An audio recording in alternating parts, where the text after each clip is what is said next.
Hello friends! Hello students! Welcome back to my class. I was inspired to do this video because I had a lot of fun with my History of the Lesbian Flag video. Overall, the format of this video will probably be pretty similar, and we will be re-encountering some of the symbols that I talked about in that video because they made their way into various lesbian flag designs. But there's so many cool symbols that were used by queer women throughout history that I didn't get to talk about in that video.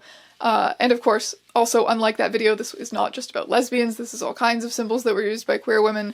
So I'm including bi women and trans women in that, and I've also included some symbols that were used by just the wider queer community in general. Going into this video, my plan was never to have it be specifically about lesbians, but now that I've done all of the research on these symbols, I see that that wouldn't have worked as an approach anyway. The creation of so many of these symbols was this very collaborative community effort, and they've meant so many different things to different people, and they've evolved over the decades, and I just think the history here is really cool and reflects such a fun, diverse queer community. But before we get into it, I'd like to tell you a little bit about this video's sponsor, Function of Beauty. Function of Beauty creates customized hair care products because everyone's hair is unique. You just fill out their quiz outlining your hair type, your goals for your hair, and Function of Beauty will generate your custom formula. Mine, of course, say Function of Strange. I got purple and green, which I didn't even plan. I will be explaining later in this video the significance of the color purple or lavender or violet, whatever you call it, but this kind of shade of purple, I think I got my boy Eucalyptus. I knew I got my boy Eucalyptus. The Eucalyptus is my favorite of their fragrances. I get it strong.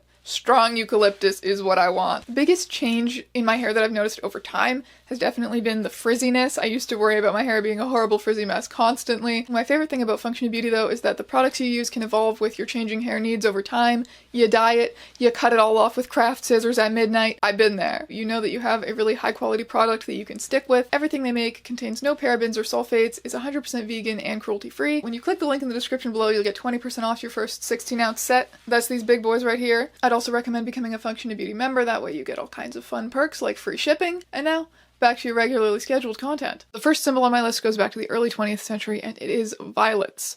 Like violets the flower. At this point it was sort of associated to gay people as a whole. I think I read somewhere that violet was slang for gay, and it could apply to either men or women, but violets were especially associated with queer women because of the numerous references to them in Sappho's poetry. At this point there wasn't really a lot of precedent for anything. There wasn't really any idea of a gay community or gay culture. Like, literally the only reference point that you had if you were a queer woman was probably Sappho. Basically, she was this ancient Greek poet who wrote a lot of gay stuff. She's where we get the word sapphic from, as well as the word lesbian, because she was from the island of Lesbos, which is in fact just a real Greek island. Okay, so violets were already kind of an established symbol adopted by queer people because of Sappho. Right, okay. So 1926, there was this Broadway play called The Captive, and that really helped solidify the association of queer women and violets. The play depicts a character, I believe the protagonist, being gifted violets by her secret female lover, and that is pretty dang spicy for my good Christian eyes. So the play ends up being banned from Broadway in New York, but that's not where it ends, because you see, the best place to be a lesbian, to be a queer woman in general, in the 1920s was Paris. You wanted to be in Paris, that's where it was at. There was this really vibrant artistic community of queer women who felt relatively safe, like very safe for the time actually, expressing themselves. And they protested the banning of the play by wearing violets to showings of it as a sort of display of solidarity. Naturally, there was news coverage and public discourse about all of this. Apparently, sales of violets in New York suffered for a while after that. Sorry, New York straights, in 1920 the violets are gay now. I mean, they were gay before, but like now they were like really extra gay. Apparently queer women began to emulate the play and gift girls violets as a very subtle way of indicating romantic intentions, and the association of queerness and violets, violets the flower, violets the color, lavender the color, even just the color purple in general, like this is something that will endure up until the very end of this video when we get to modern times. She's stuck, and sometimes in very interesting, subtle ways. The 1950s brings us on to the Nautical Star, specifically a small tattoo of it on your wrist. I'm going to read to you a passage that I have from the book Boots of Leather, Slippers of Gold, History of the Lesbian Community, which tells us a little bit about this. The cultural push to be identified as lesbians, or at least different, all the time was so powerful that it generated a new form of identification among the tough bar lesbians. A star tattoo on the top of the wrist, which was usually covered by a watch. This was the first symbol of community identity that did not rely on butch femme imagery. We can trace this phenomenon back to an evening of revelry in the late 1950s when a few butches trooped over to Dirty Dick's Tattoo Parlor in Chippewa Street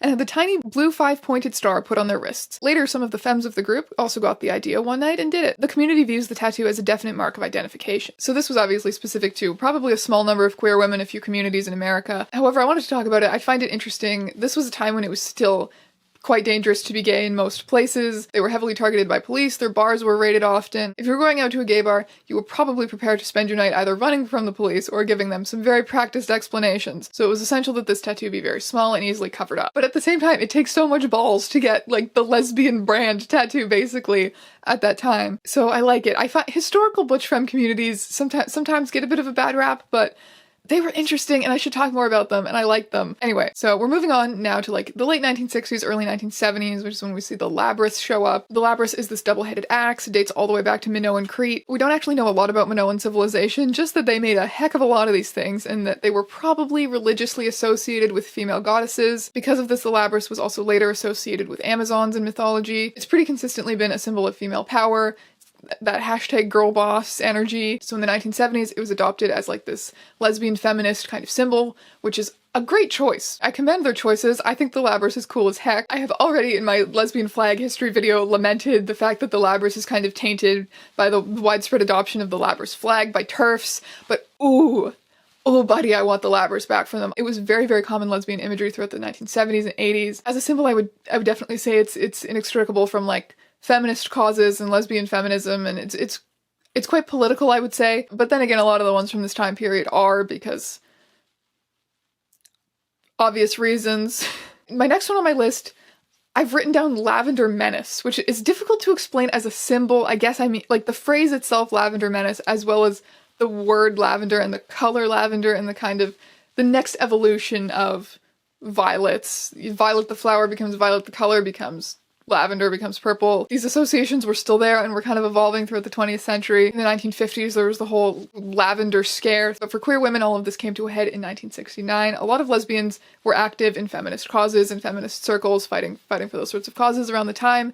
And some straight feminists didn't like them, including Betty Friedan, president of the National Organization for Women. Basically, she thought lesbians were going to give feminism a bad name because they were seen as too extreme or man-hating. She made it very clear that she wanted the organization distanced from lesbians, and in a public speech referred to them as the Lavender Menace, which lesbians then immediately co-opted. In 1970, a group of them showed up to what was it? This like convention, this like feminist convention, the Second Congress to Unite Women. Sounds very haha. 17 lesbians, including Rita Mae Brown, author of very famous lesbian novel that I didn't like. They hijacked the convention to demand that the National Organization for Women acknowledge the presence of lesbians and the importance of queer issues in feminism, and they succeeded.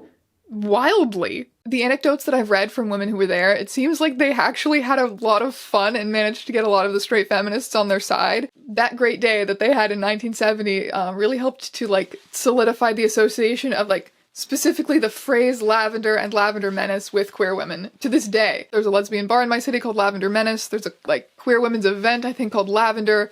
It's something that I feel like I still see quite often. Next symbol is the Greek letter lambda. You'll see both the Greek letter lambda and the word lambda written out in English, associated often with both gay men and women. The Gay Activists Alliance of New York selected this symbol pretty soon after Stonewall, and it's a symbol that's very rooted in like the activist energy of the time, of the fight for gay rights. I have found many different analyses online about why this works as a symbol for gay rights. But the oldest story I think I found goes that a member of the Gay Activists Alliance, a graphic designer named Tom Doerr, suggested it because the symbol is used in physics to represent kinetic potential. So the ability of the gay rights movement to progress forwards, to create change in society. It's quite subtle, at least to me as a non-science person. It's subtle. I think what appeals to a lot of people about it is the subtlety of it. In More Man Than You'll Ever Be, Gay Folklore and Acculturation in Middle America, Joseph P. Goodwin writes, the lowercase Greek letter lambda carries several meanings. First of all, it represents scales, thus balance. The Greeks considered balance to be the constant adjustment necessary to keep opposing forces from overcoming each other. The hook at the bottom of the right leg of the lambda represents the action required to reach and maintain balance. To the Spartans, the lambda meant unity. They felt that society should never infringe on anyone's individuality or freedom. The Romans adopted the letter to represent the light of knowledge shed into the darkness of ignorance. That's That's very specific, okay. Finally, in physics, the symbol designates an energy change. Thus, the lambda, with all of its meanings, is an especially apt symbol for the gay liberation movement, which energetically seeks balance in society and which strives through enlightenment to secure equal rights for homosexual people. I also found an article on autostraddle.com, an extremely academic source, which says there's also this idea kicking around that lambda appeared on the shields of Spartan and or Theban warriors in Greece. The Thebes version is more popular because, as legend has it, the city-state organized the Theban army from groups of idealized lovers, which made them exceptionally fierce and dedicated soldiers. Who's to fucking say what came first in this strange game of broken telephone, but that's kind of the beauty of it. That's just how culture is created, and The next symbol on my list is one of the most obscure, also kind of just like a weird local one that's just kind of, I like. It's the purple rhino. It was created by two Boston artists named Daniel Thaxton and Bernie Tolf, and it was actually for an ad campaign by a company called Gay Media Action. That's what I should have called my channel. Posters featuring the purple rhino went up all over the Boston subway in 1973. The goal was essentially to encourage the visibility of the gay community and to normalize gay people existing in society. I know, we've come a long way, my dudes. According to Toll, the rhino was chosen as their symbol because it is a much maligned and misunderstood animal. The rhino is but a gentle and peaceful creature. Look at him, he's got a little heart, he's so cute. Unless you provoke the rhino, of course, then they will fight back. So, another very fitting sentiment in the post-Stonewall years. He also said that the lavender color of the rhino was a mixture of pink and blue and represented the merging of feminine and masculine aspects, but like, it's also lavender. Like, I guess that's an interesting way to explain it to try and give it even more meaning, but like, we know why the rhino is lavender. The lavender rhino went on to become a bit of a local icon in the Boston gay community. It appeared in pride parades. I'm absolutely obsessed with this sign that says a lavender rhinoceros is not imposterous. Like, I know this one is kind of specific and obscure, but like, a lavender rhinoceros is not imposterous? Bitch! I love him! The next symbol on my list is the black triangle. A lot of people today don't like this one. Basically, the colored triangles were Nazi symbols used to label prisoners in concentration camps. The pink triangle, which was used for homosexual men, is the one that we see most often. The use of it in a reclaimed way and as a gay rights symbol probably goes back to the 1972 memoir called The Men with the Pink Triangle, written by Heinz Hager, who was a gay concentration camp survivor. The publication of his book brought a lot of attention to it. A gay liberation group in Germany even called for gay men to begin wearing this symbol to honor the memory of gay Holocaust victims, as well as to protest the discrimination that they were still facing. Now, historically, queer women have pretty much always been categorized differently than queer men. The pink triangle did not apply to them. Female homosexuality did not carry the same weight that male homosexuality did, because, I don't know, is it really sex? Does it really matter if no penis? However, in Nazi Germany, queer women were definitely still a problem, because they weren't busy making pure Nazi babies or whatever, so they got the black triangle, which was for antisocial behavior, and for women it applied to a whole range of things. It could be being a lesbian, being an outspoken feminist, being a sex worker, pretty much anything that might get in the way of you making pure Nazi babies. A lot of people are uncomfortable using the triangles now because of that history. I don't know though. I don't think it's as simple as saying this originated as a Nazi symbol, therefore bad. Its meaning can never become more complex. There is a very long history of the triangles being used in a reclaimed way, and I'm going to acknowledge it because it's important to the evolution of queer symbols. I see new symbols, new pride flag designs, of which there are many these days that use triangles in innovative ways. It's an image that has really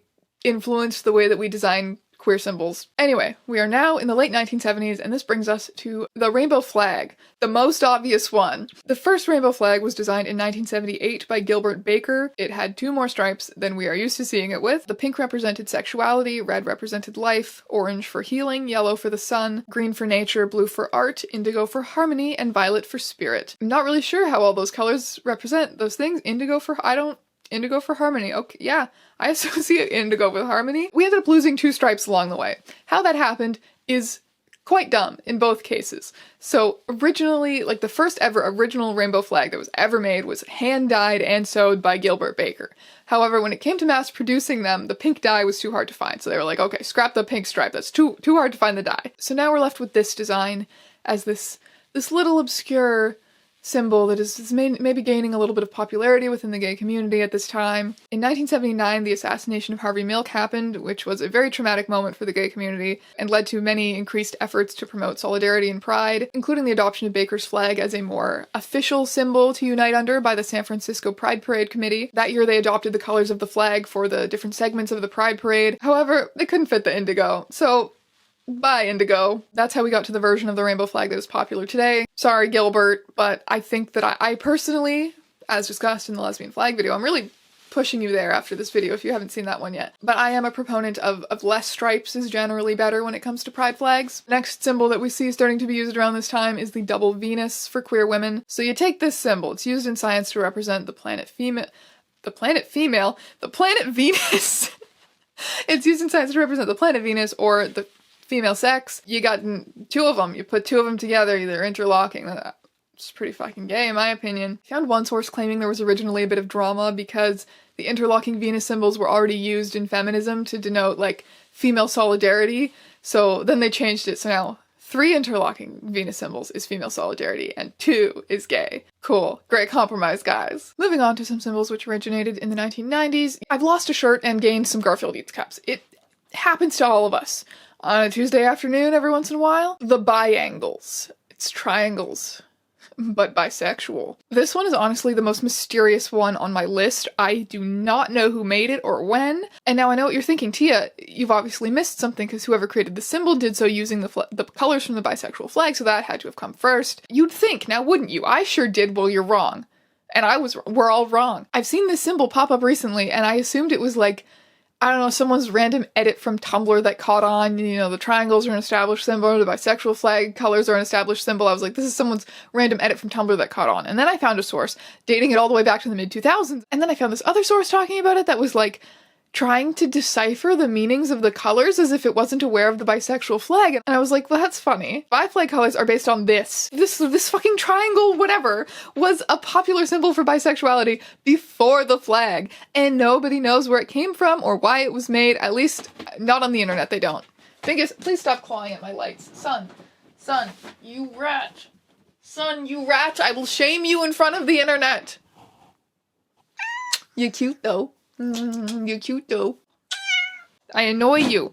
I annoy you into leaving and stop clawing my lights. The bi flag that we all know and love was designed afterwards by Michael Page. It takes inspiration obviously from the colors that are used in the biangles. Page assigns his own meanings to those colors as well. The pink represents same-sex attraction, the blue represents opposite-sex attraction, and the purple represents attraction to both. The purple is also, it's purple, violet, lavender, etc. So that is also there to represent solidarity with the rest of the queer community. Page is also quoted saying, "The key to understanding the symbolism in the bi pride flag is to know that the purple pixels of color blend unnoticeably into both the pink and the blue, just as in the quote-unquote real world, where most bi people blend unnoticeably into both the gay, lesbian, and straight communities." I've seen the bi flag colors reanalyzed and reinterpreted many times, mostly on Tumblr, but throughout the internet as well. Another very popular interpretation being that pink symbolizes attraction to women, blue symbolizes attraction to men, and purple symbolizes attraction to other genders, I guess to make the flag more inclusive than the original color meanings. And if you're bisexual and you've always assumed that those are the original meanings, go for it. Who cares what the original meanings were? Like I said, these things are meant to evolve and meant to be reinterpreted. Continuing our trend of flags here, the trans flag came soon after. It was designed by a trans woman named Monica Helms and first appeared in the Arizona Pride Parade in 2000. She decided to create a flag for the trans community after meeting Michael Page, the guy who created the bi flag. Apparently his advice to her was also that less stripes is better. I mean, his reasoning was that that makes them easier and cheaper to produce. Helms breaks down the colors of the flag by saying, "The light blue is the traditional color for baby boys, pink is for girls, and the white in the middle is for those who are transitioning, those who feel they have a neutral gender or no gender, and those who are intersex. The pattern is such that no matter which way you fly it, it will always be correct. This symbolizes us trying to find correctness in our own lives." Another fun fact is that the first ever trans flag created by Helms is apparently owned by the Smithsonian Museum now. Okay. The next symbol is the trans symbol. It uses the Venus symbol for female, the Mars symbol for male, which we've seen before in those interlocking ones that came about in the 70s. And it also uses a symbol which combines both the Mars and the Venus symbols. This particular version of the symbol, thought to be responsible for the popularization of it, was created in the early 2000s by Nancy Nangeroni, a trans activist, educator, and creator of the radio show called Gender Talk. Nangeroni writes on the Gender Talk website that she didn't come up with the symbol originally. Somebody else actually showed it to her and drew it for her. She just created the digital version and used her platform to spread it. So there may be some instances of this symbol being used on a small scale before that. She chose to also put the symbol on the pink triangle. Well, actually she calls it a lavender triangle. And I mean, we're all for lavender. We've been over lavender, but like, I think that's pink, Nancy.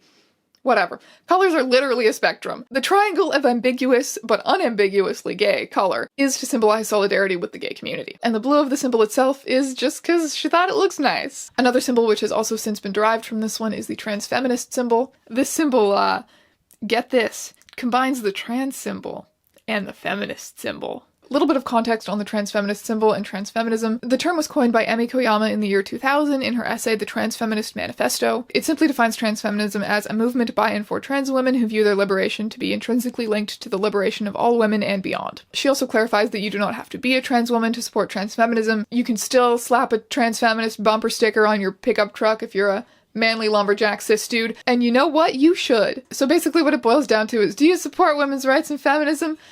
Yeah, cool and sexy. Do you think trans women should be included in that? And the progression of one marginalized group's rights should also lift up others? Yeah, that's pretty cool and sexy. And now it's time to segue from a good and necessary symbol to one that is bad and dumb and I hate it. It's scissors being constantly a symbol for queer women, and I hate how much merch of it is still online to this day. Apparently the youth, the young generation, some girls will use like scissor emojis to imply that they're queer. I don't know, I'm not a young person, I have to read articles about what young people are doing these days, but apparently that's a thing. The symbol feels like a relic of the 2000s. It feels like it should be dead even though it's not. I think we should kill it, but at the same time I can't deny that like I recognize this as like a very legible symbol for gay women, but like kill it. On to the 2010s! This is when we see the Pride flag reboot. This version of the flag was designed in 2018 by Daniel Cassar, who also launched a Kickstarter to mass produce the flags and other merch designs. This redesign of the flag was inspired by a previous redesign of the flag, which just added the black and brown stripe to the rainbow to symbolize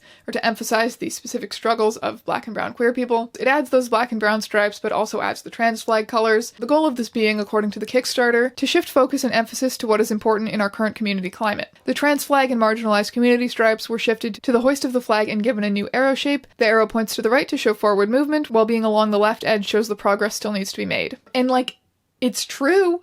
It's did you know? Like, it's true. The rights of trans people and the rights of queer people of color are where we do need to be doing the most work right now. And I feel like having one kind of symbol, the rainbow flag, that represents all of us, it can be unifying sometimes, but it can also eliminate nuance, eliminate differences that need to be acknowledged so that we as queer people can better support each other and better move forward. I think the intention behind this flag is necessary, and I like the design. I remember seeing the original redesign that just added the black and brown stripes under the rainbow and being like, this is a great idea, but there's gotta be a better execution design-wise. And here it is. I like it. It's a good flag. It's well designed. Use it. Also in 2018 was when we saw the creation of the lesbian flag. Yes, this flag, it's that recent. Shocking, right? I've got a whole video on this. What an amazing segue. SparkNote's version for the sake of this video is the pink stripes come from this flag, which is the lipstick lesbian flag, which was designed in 2010. Somebody fucked it up on DeviantArt and took out the lips. Then we got this version, which was called the pink flag. Somebody ended up claiming on Tumblr that it was the lesbian flag, but the community figured out that it originated as a lipstick lesbian flag and wanted something more inclusive. So the great search for the lesbian flag began. This flag was created in 2018 by a Tumblr user whose name is slipping my mind right now, but I'll put it on the screen. She combined the lipstick lesbian colors with an orange butch flag that was designed by another Tumblr user, and that's where you got the lesbian flag. Somehow, the internet agreed, the internet lesbians agreed on adopting this flag, and we did. I don't know, for sport, I wanted to see if I could come up with any, or think of any ones that were even more recent than that, so I just kind of sat down and squeezed my brain for a moment and tried to think about if the internet had spit out any more kind of symbols associated with queer women over the past couple of years, and I found myself just very tentatively typing into Google, lesbian frog? Listen, hear me out. I think frogs might be one. I found an article about how, like, frog lesbians are, like, a thing on TikTok, or were a thing on TikTok a couple years ago. I don't know, I have to read articles about what young people like. TikTok is a completely foreign land to me, but I know that a couple years ago, there was quite a bit of cultural exchange between TikTok and, like, the Tumblr core communities, cottagecore, farmcore, like, mushrooms and picnics and frogs and all of those things. Those interests originated on Tumblr, so that feels like a thing that I know a little bit about. But that one I can compromise on. The frogs might not be lesbians. However, swords. Listen to me, it's swords. I was wearing my sword necklace for the other part of this video when I was filming it.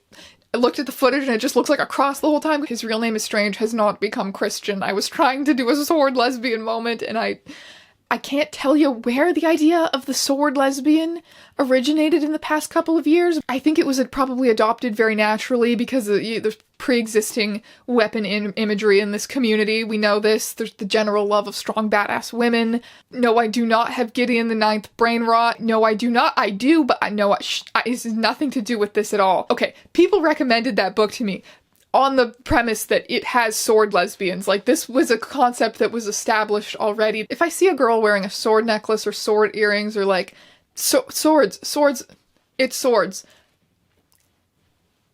You have no lack of symbols to tell the world that you're a big homo. So go forth and tell the world that you're a big homo. It's honestly insane now how many different derivatives and combinations of these exist now, probably due to the accessibility of photo editing. What in God's name are these?